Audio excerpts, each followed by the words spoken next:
Hi there, it's me again, your Lavanya. Today we are going to discuss about the next verse in Unmai vilakkam, which is verse number 47. What happens to this soul after achieving realization? That is what we are trying to discuss about. In the last two verses also we were discussing about the same. Today's verse is also an add-on to that.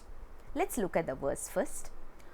ஆதவன் தன் சந்நிதியில் அம்புலியினார் சோதி பேதமர நிற்கின்ற பெற்றி போல் நாதாந்தத்து அண்ணல் திருவடியில் ஆன்மா அணைந்து இன்பக்கண்ணில் அருந்தியிடும் காண்.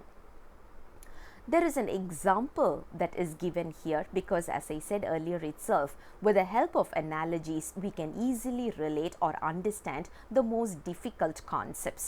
That is the same logic Guru is using over here. He is giving an analogy here. The analogy is very simple. We are all familiar with sun and moon. If you look at the night time, when we look at the sky, we are able to see the moon. What happens to the moon during the daytime? It is still there, but just that we are not able to see due to the intensity of the sun.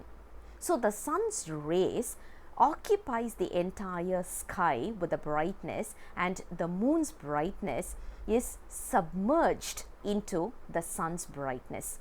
But is the moon still there? Yes, it is there. Just that we are not able to see that because of the brightness of the sun. So this is the same concept we are trying to use, or this is the same analogy we are trying to use for understanding what happens with the life after it achieves realization. Imagine moon to be the same as the soul and sun as God. So what happens is, when we achieve realization, we submerge ourselves into the grace of the Almighty. As simple as that. So we are still there because we cannot be created, we cannot be destroyed. Life cannot be created, life cannot be destroyed. What is created is this body, what is destroyed is also this body, which we have already seen. The 36 tattvam is the one which has been created or which is going to be destroyed as well.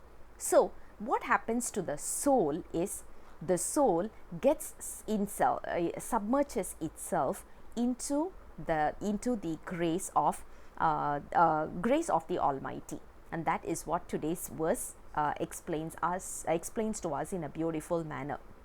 So once we let go the 36 tattvam, once we know the 36 tattvam is all temporary and it is there only to give us clarity about saying that this is not permanent.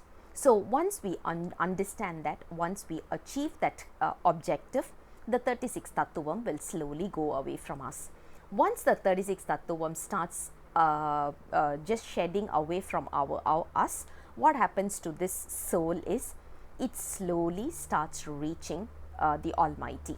And when we are achieving the grace and we are trying to get into the Almighty's feet, that is where we get into a state called realization. And when we say we are in the state of realization, the simple way to look at it, or the simple way to look at it is, we are still there, just that we are hidden within the grace of the Almighty. But what happens to us? Are we still there? Yes, we are there. As I said earlier itself, life can neither be created nor destroyed. It is an energy, it can only be transformed.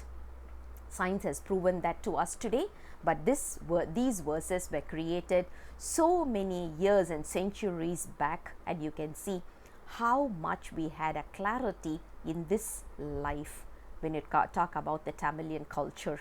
So we are very, very forward thinking, and we knew exactly what was happening with the energy, just that we did not know the term energy, or we did not put it in a formal way called as energy, and energy can neither be destroyed. We did not create it as a principle or as a manifesto, whatever, but all these were created, all these were clearly explained to us, because life needs a clarity, life needs an explanation. So verse number 47 talks about what happens to this soul after achieving realization.